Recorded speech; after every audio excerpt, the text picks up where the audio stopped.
오늘은 딱 한 절 말씀을 가지고 여러분과 함께 교제하며 나누려고 합니다. 17절 말씀에 보면 흔적이라는 단어가 있습니다. 이 흔적이라는 단어에 대한 설명은 제 친구 목회자가 쓴 책과 그리고 동영상 그리고 주석 등을 참고해서 제가 좀 정리했습니다.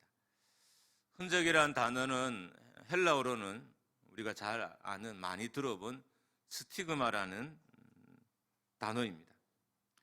스티그마가 무엇을 의미하면 몸에 난 뚫린 자국, 이렇게 썩고치는 게 뚫려서 뚫린 자국이나 그리고 낙인 찍힌 자국, 이렇게 모양을 가지고 불에 달궈서 몸에 이렇게 찍힌 자국을, 그리고 상처를 스티그마라고 합니다.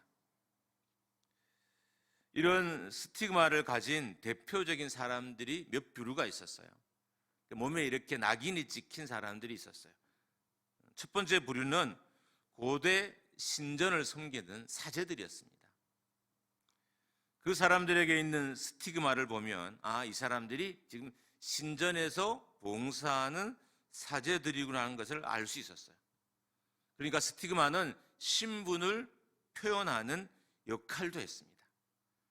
어떤 문양이 잘 알지 못하지만 그 문양이 찍혀 있는 걸 보면 이 사람은 신전에서 봉사하는 사제구나라는 것을 알 수 있었기 때문에 이 흔적, 스티그마는 신분을 표현하는 도구로 사용되었습니다. 또한 고대 군인들도 이 스티그마를 가지고 있었습니다. 군인들이 가지고 있는 스티그마는 달랐는데 그 군인의 소속을 알 수 있었어요. 그 사람이 가지고 있는 흔적을 보면, 스티그마를 보면, 낙인을 보면 이 사람이 어느 부대에 소속된 군인이라는 것을 알 수 있었습니다. 그러니까 스티그마는 소속을 표현해 줬어요. 이 사람이 어디 소속인지를 말해주는 표시였습니다. 세 번째로 스티그마를 가진, 흔적을 가진 사람은 아니고 동물들에게 이런 스티그마가 있었습니다. 동물을 방목하다 보면 이게 누구의 소유인지 잘 구별되지 않잖아요. 그래서 누구의 소유인지를 확인하기 위해서 몸에 흔적을 내요. 귀를 잘라 놓기도 하고요. 낙인으로 이렇게 불을 대어서 찍어서 표시를 해놔요. 그럼 사람들이 들판을 돌아다니는 방목하는 많은 가축들을 보면 이건 누구 집 소유인지를 구별해낼 수 있었던 것입니다. 그러니까 가축의 몸에 새겨진 스티그마를 보면 이게 누구의 소유인지 알 수 있었던 거예요. 지금도 이런 방식으로 가축의 소유를 구분하기도 합니다. 그러니까 스티그마는 소유를 표시하는 도구이기도 했어요. 스티그마는 이처럼 신분 그리고 소속, 소유를 나타내는데 사용되었던 것입니다. 스티그마가 그 사람의 신분과 소속과 그것들이 누구의 소유인지를 주변 사람들에게 알게 해줬어요. 그러니까 보면 사람들은 알 수 있었어요. 그게 일종의 메시지였기 때문입니다. 또한 스티그마는 메시지를 의미하기도 했습니다. 한 사건이 있었는데 페르시아에 다리우스 1세라는 왕이 있었고 이 왕을 반대하는 세력들이 있었습니다. 제가 자료를 찾아보니까 되게 아주 폭군이었더라고요. 당연히 반란이 일어날 만 했을 것 같아요. 그래서 반란의 이 징조를 빨리 파악한 이 다리우스 1세가 모든 길목을 다 차단시켜버린 거예요. 그래서 어떤 수단을 통해서라도 반란의 메시지를 서로 전하지 못하도록 통로를 다 막아버렸습니다. 너무 경계가 심해서 반란을 동조하는 세력들에게 이 반란의 메시지를 전할 수 없었던 거예요. 그러다가 아이디어를 하나 생각해냈어요. 먼저 노예의 머리를 깎습니다. 노예를 정하고 노예의 머리를 깎고 그 머리에 메시지를 이렇게 적는 거예요. 상처를 내서 흔적을 내서 낙인이 찍히도록 해서 반란의 메시지를 적어요. 그리고 표시를 하고 그 다음에 머리가 자랄 때까지 기다려요. 그래서 머리가 자랐기 때문에 머리 안에 뭐가 새겨졌는지 잘 모르고 그렇게 새겼을 거라고 아무도 생각하지 못했기 때문에 이 사람을 통과시켜 준 거예요. 그래서 반란군과 접촉하게 되고 반란을 일으키게 되었던 것입니다. 머리에 스티그마를 내어서 메시지를 전달했기 때문에 스티그마의 의미 중에 하나는 메시지라는 의미도 있습니다. 정확하면 스티그마는 신분에 대한 표시, 그리고 소속에 대한 표시, 소유에 대한 표시, 그리고 메시지에 대한 표시입니다. 이제 오늘 본문을 좀 보겠습니다. 17절 말씀을 표준 세번역으로 보면 훨씬 더 잘 이해가 됩니다. 우리가 자막을 보고 같이 한번 읽어보겠습니다. 시작. 이제부터는 아무도 나를 괴롭히지 마십시오. 나는 내 몸에 예수의 상처 자국을 지니고 다닙니다.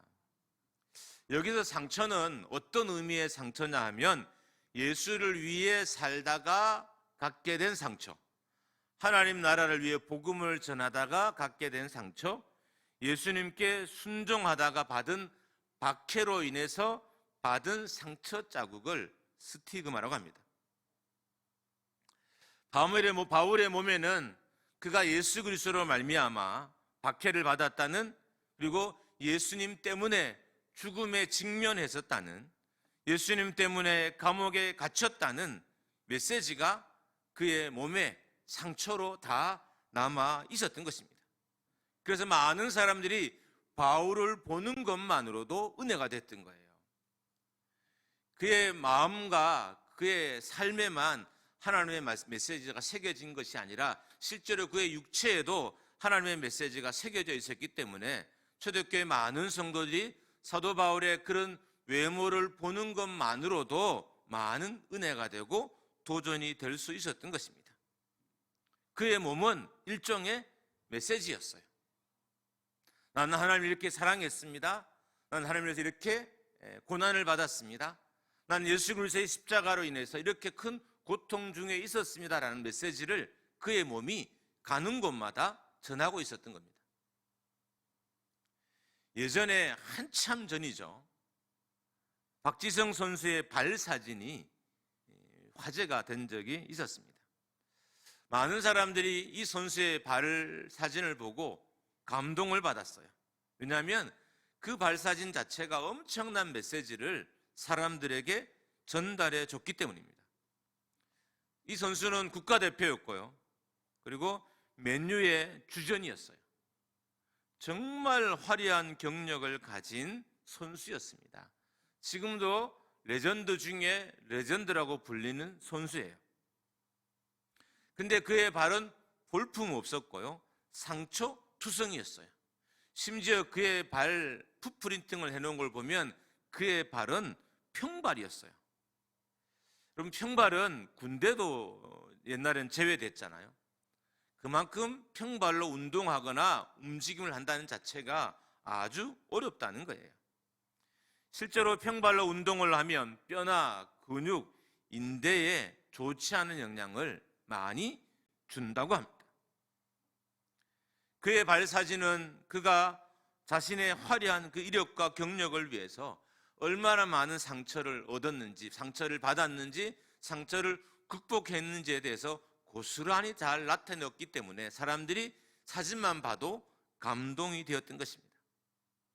그의 발 사진은 그가 그 자리에 가기까지 얼마나 많은 약점을 극복했는지를 다 기록해냈으니까 사람들이 굳이 이 선수가 자기 발 사진을 설명하지도 않았는데 이 발 사진이 의미하는 모든 것을 다 알았어요. 다 해석해냈어요.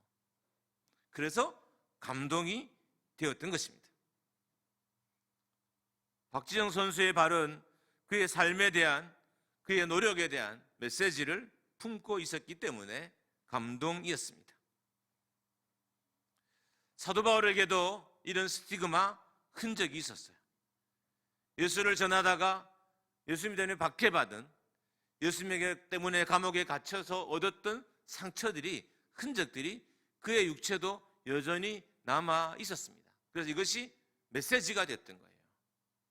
그래서 그가 가는 곳마다 많은 동조자들이 생기고 그의 말씀을 누구보다 힘있게 받아들이고, 예전에 우리나라에도 암이 걸려서 돌아가시기 전까지 강단에서 설교하시는 목사님이 계셨어요. 심지어 서지도 못해서 앉아서 설교를 하시기까지 했어요. 근데 그때 그 교회가 엄청 붕한 거예요. 왜요? 메시지이기 때문입니다. 그의 병이, 질병을 극복하는 그의 모습이, 질병 가운데 복음을 전한 그의 모습이 많은 성도들에게 메시지를 전달했기 때문에 감동을 받고 또 많은 사람들이 교회를 오고 등록하고 또 전도하게 되었던 것입니다. 바울에게 읽을 수 있는 메시지는 그의 몸에만 있었던 것은 아닙니다. 그의 말에도, 그의 행동에도, 그의 습관에도, 그의 결정에도 메시지가 담겨져 있었습니다. 아마 바울을 보면, 그의 삶을 보면 바울이 설교하지 않아도 수많은 메시지를 읽을 수 있었을 거예요. 여러분, 사람들은 다 메시지를 전달하며 살아요. 말을 하지 않아도.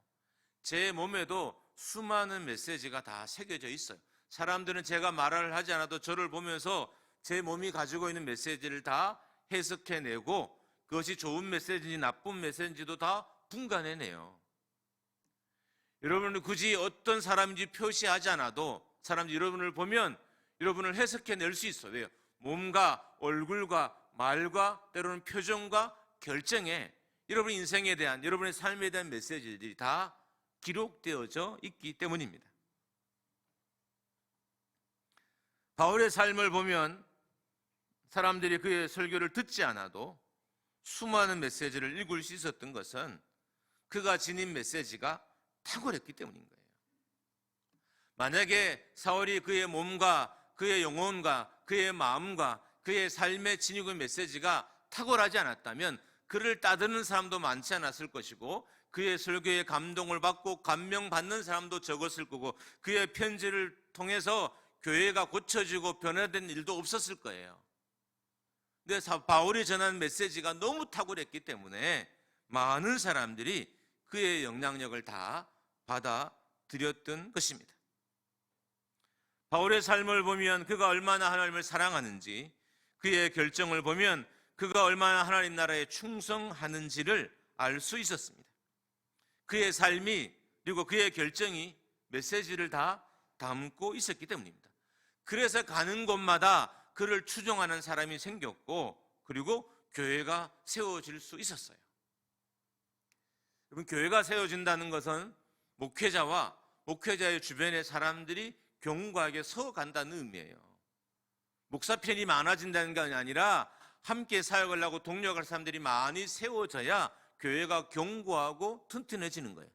근데 목회자로부터, 목회자의 삶으로부터, 목회자의 결정으로부터 좋고 선한 것이 흘러나가지 않으면 사람들은 그 영향력 아래, 그 삶 아래 복종하거나 그걸 따르거나 무릎을 꿇지 않는다는 겁니다. 이거는 목사뿐만 아니라 목회자뿐만 아니라 성들도 동일해요. 여러분의 얼굴에도 메시지가 담겨져 있어요. 나는 교회가 싫어요. 나는 설교에 은혜가 없어요. 나는 교회가 재미가 없어요. 나는 집사님이 별로예요. 메시지가 다 담겨져 있어요. 근데 우리가 좀 어리석어서 그렇게 수많은 메시지를 자기 몸에 담고 다닌다는 것을 잘 모르는 거예요. 그래서 왜 사람들이 나를 싫어하지? 왜 사람들이 나를 불편해하지? 왜 사람들이 나를 피하지? 아니요, 이미 말은 하지 않았지만, 설명은 하지 않았지만 외모와 결정과 말투와 이 모든 것 속에 메시지를 가득 담고 다 전달해 줬던 거예요.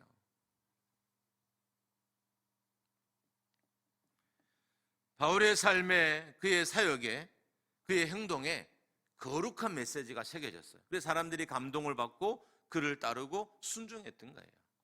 세상의 메시지가 아니라 하나님 나라의 메시지가 새겨져 있었고, 세상 이야기가 아니라 복음에 대한 메시지가 바울의 삶에 새겨져 있었기 때문에 사람들이 그를 통해서 듣는 말씀을 위로를 받았고, 그 말씀 때문에 그들의 영혼과 삶이 살아났고, 그리고 바울과 함께 많은 교회를 세울 수 있었던 것입니다. 만약에 사도 바울의 삶과 사역과 행동에 이 거룩한 메시지가 새겨져 있지 않았다면, 하나님 나라를 향한 바울의 열정이 새겨지지 않았다면 그에게 동조하지 않았을 것입니다. 하나님 나라에 동력하지 않았을 것이고 그의 부탁과 명령에 순종하지 않았을 거예요. 사도 바울의 편지를 보면 얼마나 많은 부탁이 있는지 몰라요. 교회들이 사도 바울이 전하는 그 메시지, 몸으로 삶으로 전하는 그 메시지에 감동받지 않았다면 그의 편지에도 아무런 감동이 없었을 거예요. 그런데 그의 말에 순종하고 그의 말을 따르고 복종했던 것은 그가 전하는 이 거룩한 메시지, 그의 몸과 그의 삶에, 그의 결정에 다 녹아 있었기 때문인 것입니다. 목소리로 전하는 메시지보다 삶이 전하는 메시지가 훨씬 더 큽니다. 우리는 이렇게 생각합니다. 목소리로, 가르침으로 나의 메시지가 잘 전달될 것이다 라고 생각합니다. 아닙니다. 잘 가르치면 아이들이 잘 살 거라 생각합니다. 아닙니다. 목소리를 간절하게 하고 목소리를 크게 하면 잘 전달될 것이라 생각합니다. 아닙니다. 삶으로, 표정으로, 대화로, 결정으로, 사역으로 메시지가 전달되기 때문에 앞에 말했던 이런 것들은 크게 중요한 요소가 아닌 경우가 더 많습니다. 그렇게 본다면 여러분과 저는 한 번쯤은 돌아봐야 됩니다. 내 삶이 말하는 메시지는 뭘까? 나의 삶은 내 자녀에게 지금 무엇을 말하고 있을까?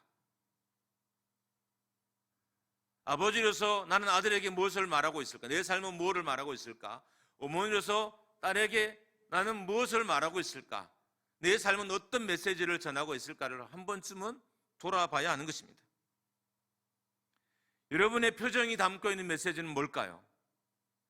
사람들은 똑똑해서 다 알아요. 그래서 우리의 얼굴의 표정에 무슨 메시지가 섞여있는지 알아서 아이들도 그걸 알아요. 그래서 어떤 선생님이 가면 막 좋아요, 막 안고 뽀뽀고 하지만 어떤 선생님은 피해요.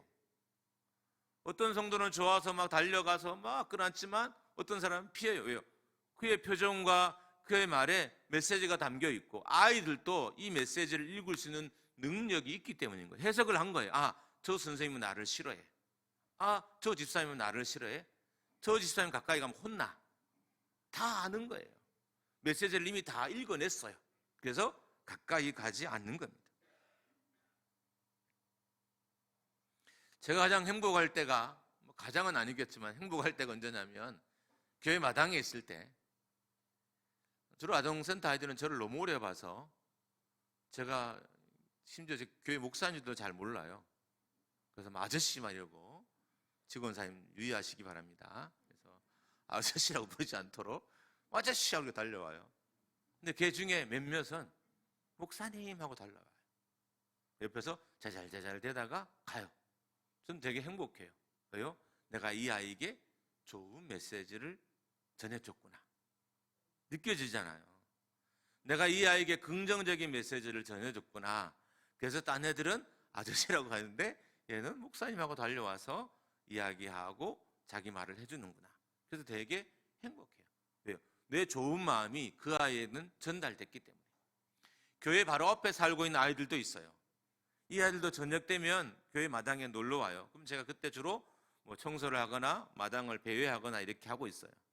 그럼 이 아이들이 막 큰 소리로 저를 부르면서 와요. 교회 나온 지 얼마 되지도 않는데 늦잠 자서 심지어 교회 잘 나오지도 않아요. 그런데도 막 와요.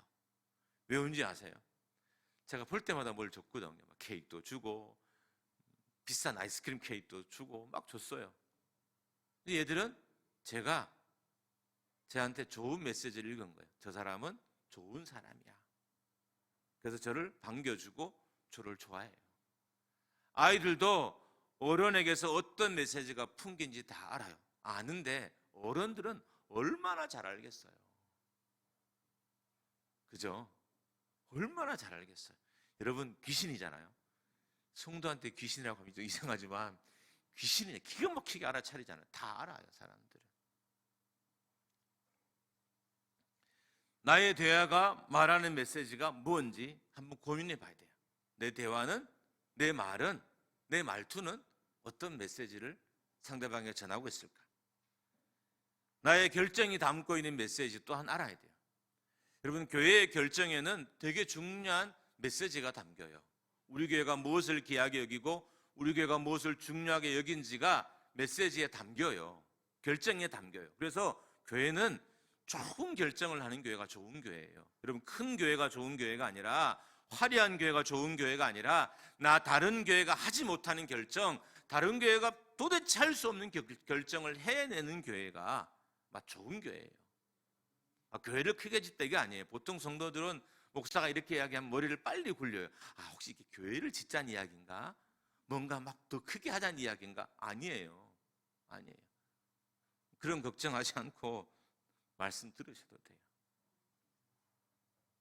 나의 사역은 무엇을 말하고 있는가 돌아봐야 됩니다. 우리의 사역은 말을 해요. 사역 자체가 말을 한다는 거예요. 사역을 어떻게 하며 어떻게 하는지에 따라서 좋은 말을 사역이 세상 사람들에게 하는 거예요. 제가 한 번은 은행에 갔어요. 그때 어떤 직원이 저를 알아보는 거예요. 깜짝 놀랐어요. 나를 도대체 왜 알아볼까? 뭐 때문에 알아보지? 내가 잘못한 것도 없는데.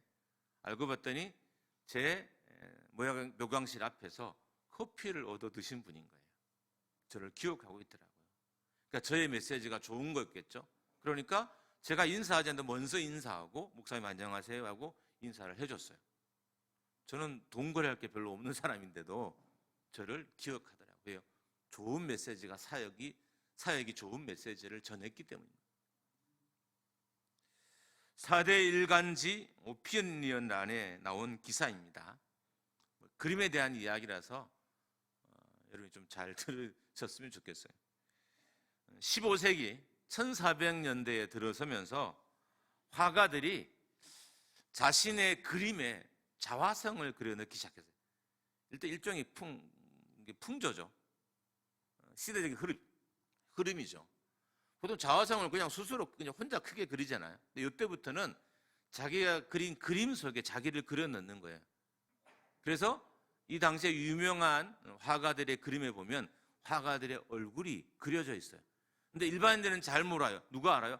그린 자신만 알고 그 화가에 대해서 잘 아는 후배들만, 연구한 사람들만, 이게 대표적으로 반 고흐라는 사람도 있는데 반 고흐의 얼굴이구나, 자화상이구나라고 구별해낼 수 있을 정도입니다. 앞에서 말했던 것처럼 반 고흐, 라파엘로, 보티첼리, 카라바조, 잘 모르는 사람이죠. 그냥 이런 사람이 있었다라고 들으시면 됩니다. 이 사람들은 주로 자기 자화상을 그림에 그려 넣었어요. 그래서 모든 화가는 자신을 그린다는 격언이 생겨났다고 합니다. 모든 화가는 그림 속에 자신을 그린다. 실제로 화가들은 그림 속에 자기 얼굴만 그린 것이 아니라 자기 사상, 생각, 가치관들을 다 그리기 때문에 모든 화가는 자신을 그린단 말이 100% 맞는 거예요.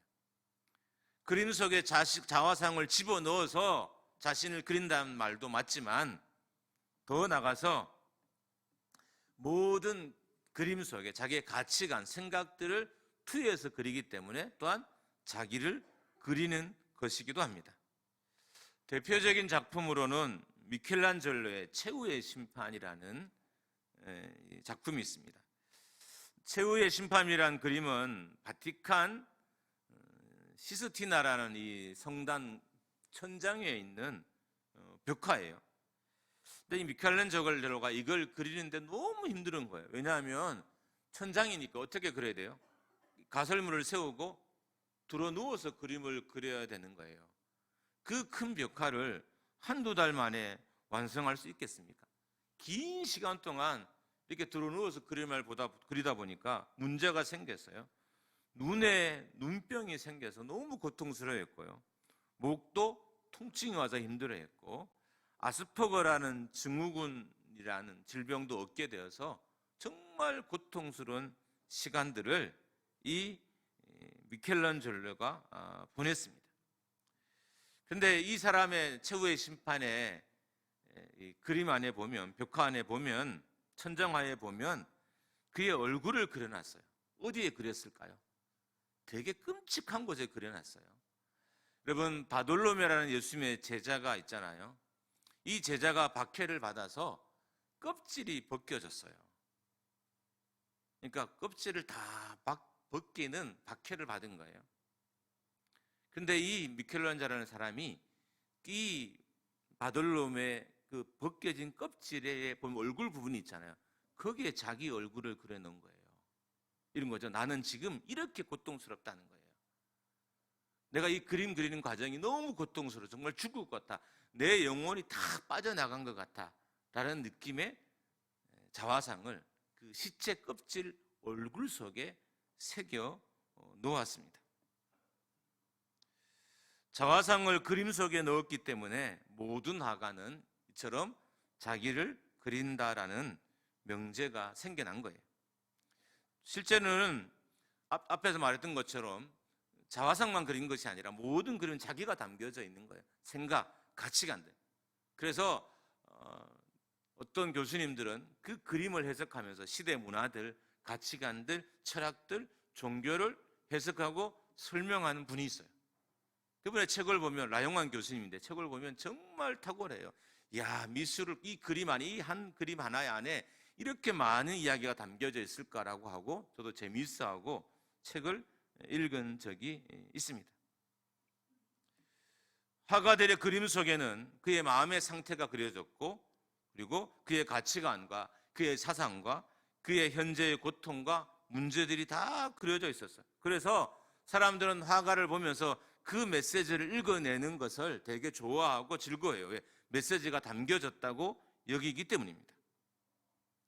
그래서 그림을 보고 어떤 사람은 저항의식을 느끼기도 하고요. 어떤 사람은 그림을 보고 낭만주의 그림이라고 해석해내기도 하고요. 어떤 사람들은 그림을 보고도 자살 직전에 그린 그림이다 이렇게 분석해내는 것도 그 고통이 그 그림 속에 다 담겨져 있기 때문입니다. 그러니까 그림이 메시지인 거예요. 서울에 진오비라는 산부인과가 있습니다. 오래전에 다큐멘터리에 나왔어요. 이분이 참 대단한 게, 여러분 산부인과는 원래 망해요 하면 그 옛날에도 7억의 빚이 있었는데 지금도 7억의 빚이 있대요. 이분은 잠도 병원에서 자고 치아가 다 빠져서 압류로 이렇게 밥을 먹어야 될 만큼 병원에 치과에 갈 시간도 없지만 돈도 없어요. 그래서 장인어른, 딸, 하여튼 빌릴 수 있는 데는 돈을 다 빌려서 이 치과를 운영하고 있었습니다. 그런데 이 사람이 모든 산모에게 산모 수첩을 직접 만들어서 다 줘요. 그리고 비용이 많이 드는 제왕절개는 웬만하면 산모가 위험하지 않으면 절대로 하지도 않고요. 아이와 가족의 첫 사진을 산부인과에서 이렇게 찍어줘요. 가족의 첫 사진. 이 아이가 태어나고 부모와 처음 찍는 사진을 의사가 직접 찍어주기도 합니다. 그리고 돈이 되는, 보통 의료 수가가 1차에만 적용되는 것을 2차도 그냥 무료로 해주고 3차도 무료 해줘서 도대체 돈을 어떻게 버는지 모를 정도로 그렇게 산모를 또 태아를 좋아하는, 사랑하는 그 일을 사명감 갖는 의사 이야기입니다. 그런데 산모들은 우리의 관점에 보면 못 얻는 남편이죠. 여러분, 이런 남편과 살겠어요? 여러분, 이런 자식이 여러분 자식이라면 여러분 행복하겠습니까? 아마 저한테 불평할 거예요. 목사님, 우리 아들이요, 의대를 보내놨더니 산부인과를 선택했어요. 산부인과인데 이놈이 수가도 제대로 안 받고요, 수술도 안 하고 맨날 자연분만하면 유도해요. 목사님, 내가 죽겠어, 이렇게 하지 않겠어요? 남의 아들 이야기니까 감동받지 내 아들이면 누가 감동받겠냐고요. 그런데 그 주변 사람들이 감동을 받는 거예요. 산모들이 감동을 받고 그 산모들이 이 산부인과가 망할까봐 막 소개를 하는 거예요. 주변에 너 아이 놓을 때 거기 가라. 그리고 심지어 이 산부인과에 태어난 아이들이 기념일 때도 모이는 거예요. 모여서 축하도 하고 파티도 열고 또 병원도 찾아오고. 왜요? 왜 그럴까요, 사람들이? 이 의사가 이 병원이 말하는 메시지가 탁월했기 때문인 거예요. 그래서 찾아오고 그 사람과 함께 하려고 심지어 후원금도 내고요. 후원금을 모집하기도 하고요. 이렇게 하더라고요. 이 의사가 그의 행동으로 전하는 메시지가 감동적이었기 때문입니다. 이 의사가 걸어온 삶의 흔적들이 사람들에게 감동적이기 때문에 사람들은 그를 좋아하고 그를 따르고 그를 돕기 위해서 발벗고 나섰던 것입니다. 여러분, 우리가 대부분 여러분이나 저나 좋아하는 브랜드가 있어요. 저는 브랜드가 없습니다. 있어도 어차피 살 건 아니라서 좋아하는 브랜드, 명품 브랜드는 없어요. 근데 성도들은 좀 있더라고요.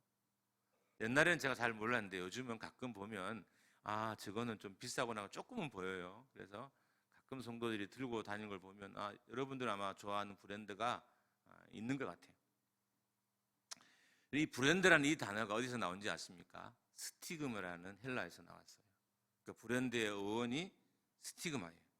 그러니까 상은, 흔적, 문양이 브랜드를 만든 거예요. 여러분 좋은 브랜드를 보면 재료는 거의 비슷해요. 거기에 무엇을 새기느냐, 어떻게 새기느냐, 그 가치를 말하는 거잖아요. 그래서 이 브랜드가 스티그마라는 이 헬라어에서 출발했습니다. 좋은 문양이, 좋은 상흔이 새겨져 있는 것은 결국 명품인 거예요.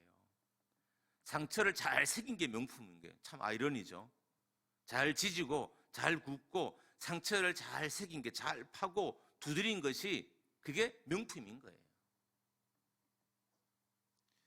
바울은 예수 그리스도로 인해 받은 고난의 상처를 자랑했습니다.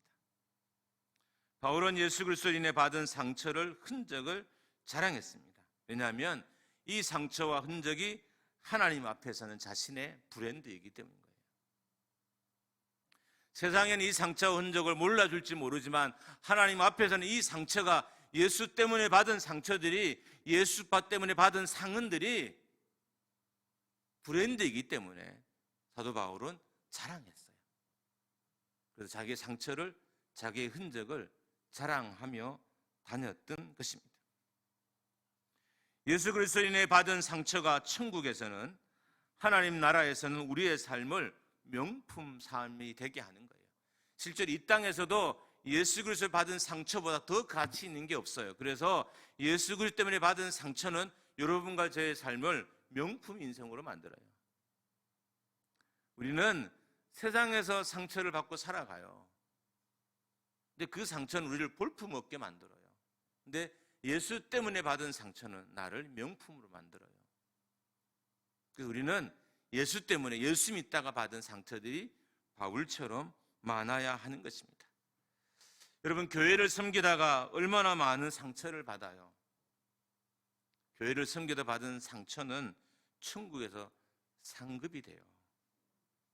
교회를 섬기다가 받은 상처는 하나님 앞에서의 브랜드, 나의 브랜드, 우리의 브랜드인 거예요. 그래서 교회 섬기다가 상처받는 것 두려워 마십시오. 힘들지만, 어렵지만, 괴롭지만, 아프지만 하나님 앞에서는 나를 빛나게 하는 나의 브랜드가 되는 거예요.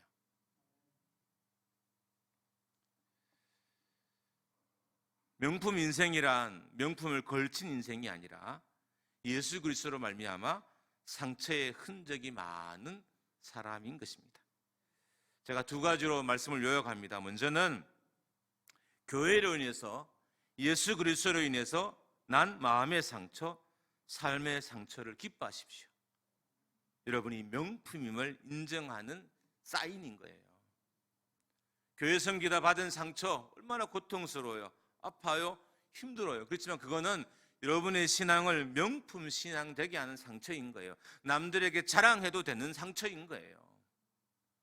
내 욕심 때문에 받은 상처, 남을 이기기 위해 받은 상처는 나를 수치스럽게 하는 상처이지만, 교회를 섬기다가, 주의 교회를 봉사하다가 받은 상처는 괴롭지만 아프지만 나를 하나님 앞에서 명품 되게 하는 나의 브랜드와도 같은 거예요. 나만의 상처, 나의 브랜드, 나만의 상은. 하나님은 이걸 보고 우리의 가치를 인정해 주시는 거예요. 천국에 갔을 때 아마 이러겠죠. 남 목사 고마워. 나 때문에 상처 많이 받아줘서 고마워. 이렇게 하실 거예요. 여러분 오늘 한번 따라해 봤으면 좋겠습니다. 여러분 이름을 대서 제가 남목사 고마워요 이렇게 했잖아요. 하나님이 되셔서 이야기하는 거예요. 여러분은 뭐 권사님은 뭐 김권사 고마워 이렇게 하나님 대신 이야기하는 겁니다. 따라해 보겠습니다. 남목사 고마워. 남목사 고마워가 아니라 여러분 이름을 대시라고요. 자, 남목사 고마워. 교회를 섬기다가 상처 받아줘서 고마워. 할렐루야. 여러분 기쁘지 않나 봐요. 저는 이 설교 준비하면서 너무 기뻤는데 교회를 섬기다가 받은 상처는 하나님 앞에 나의 브랜드라는 거예요. 얼마나 감사해요. 힘든 교회 섬기다가 마음에 난 상처들은 하나님 외면하지 아니하시고 기억하시고 그것을 내 인생을 명품으로 만들어 주시는 브랜드가 되게 해주신다고 약속해 주신 거예요. 여러분 사람들은 우리에게 난 상처를 몰라하고 외면하지만 하나님은 결코 외면하지 않습니다. 하나님만 알아봐요. 천국에 오면 딱 보일 거예요. 야, 저거 나를 위해서 받은 상처구나. 교회 섬기다가 받은 상처구나. 사람도 사람 몸에 새겨진 메시지를 읽었는데 우리 하나님이 내 삶에 새겨진 메시지를 못 읽겠어요? 아마 들어오는 순간 다 읽으실 거예요. 그리고 고맙다고 말씀하실 거예요.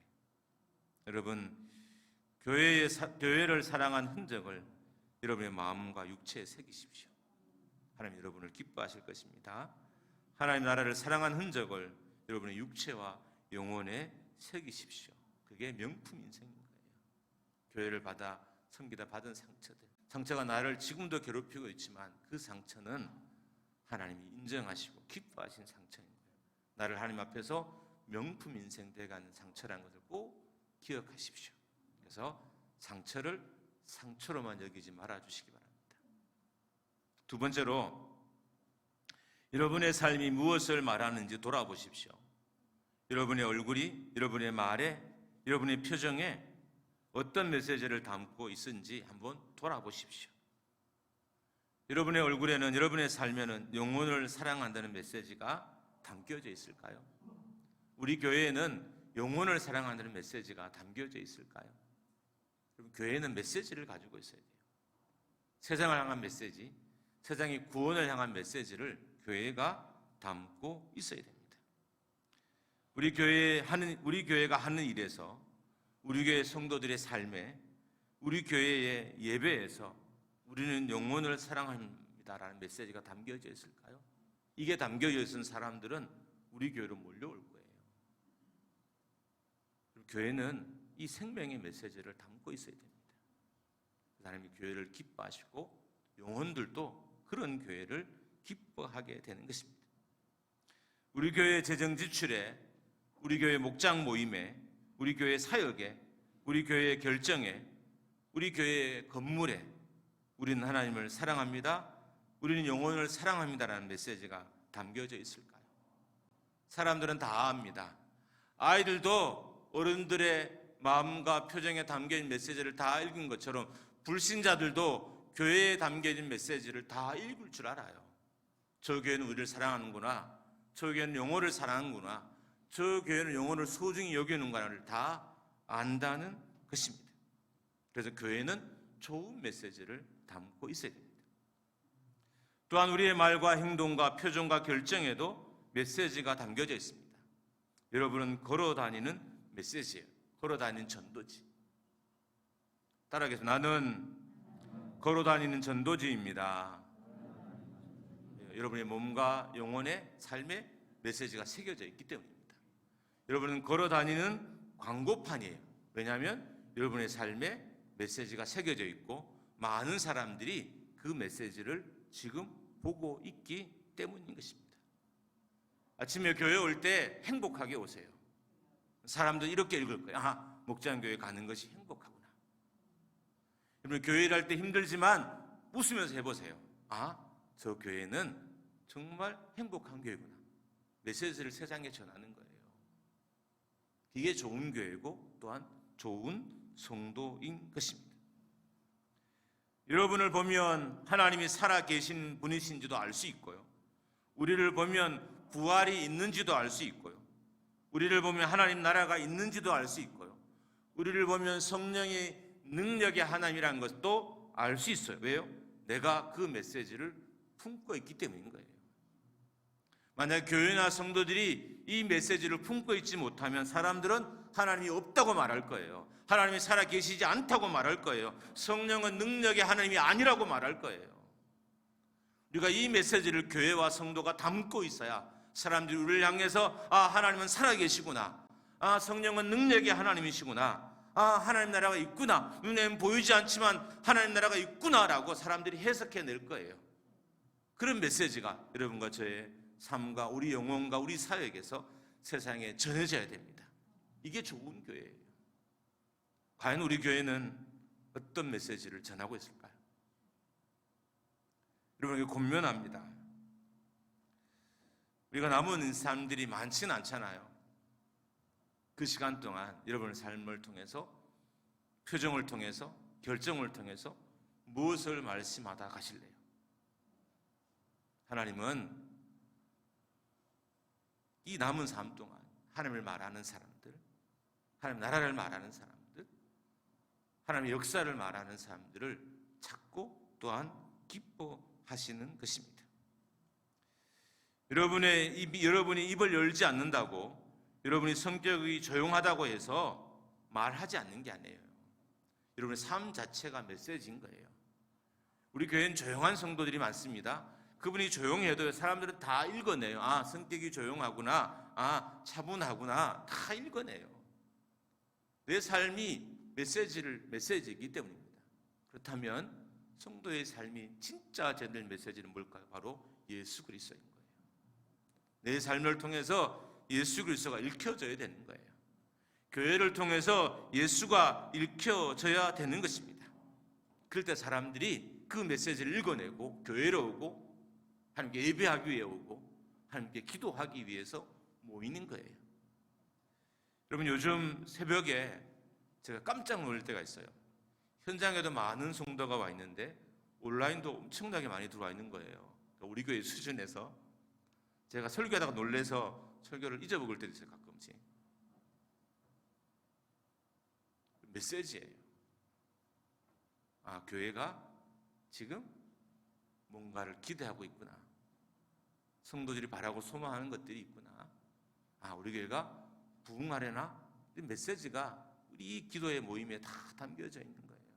특세 때보다 더 많은 성도들이 지금 새벽 기도를 드리고 있어요. 감사한 일 아닌가? 이것도 일종의 메시지인 거죠. 여러분의 삶의 표정과 가치관과 생각에 깃들여진 메시지는 하나도 남김없이 다 전달이 됩니다. 그리고 사람들은 그것을 해석해내며 여러분에게 어떻게 대할지, 여러분과 어떤 관계를 맺을지를 결정합니다. 그리고 하나님도 마찬가지예요. 하나님도 우리에게 내 삶을 통해서 어떤 메시지가 하나님께 전달되는지 하나님 보시고 우리의 삶을 축복하시고 우리를 도와주시는 것입니다.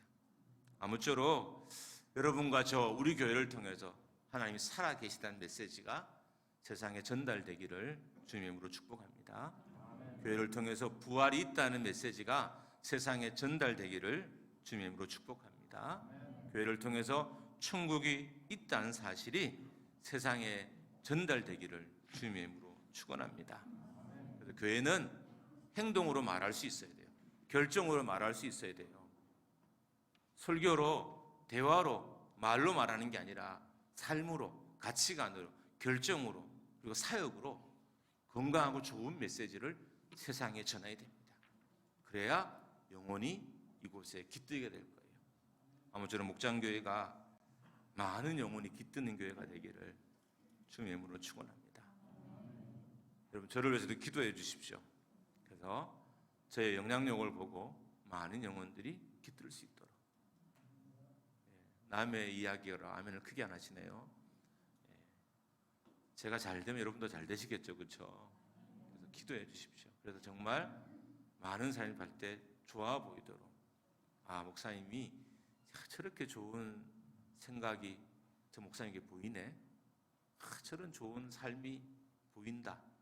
그리고 거기에 동조하는 사람이 많아지면 결국 교회도 좋아지고 우리 인생도 또 우리 사역도 활기를 띠게 될 거라 믿습니다. 여러분 오늘 이후로 꼭 한번 돌아보십시오. 나는 어떤 메시지를 전하는 사람인가? 내 표정에는 어떤 메시지가 숨어져 있을까? 내 말에는 어떤 메시지가 숨어져 있을까? 내 행동과 내 결정에는 어떤 메시지가 숨어져 있을까? 잘 보시고 모쪼록 좋은 메시지의 메신저가 되기를 주님으로 축복합니다.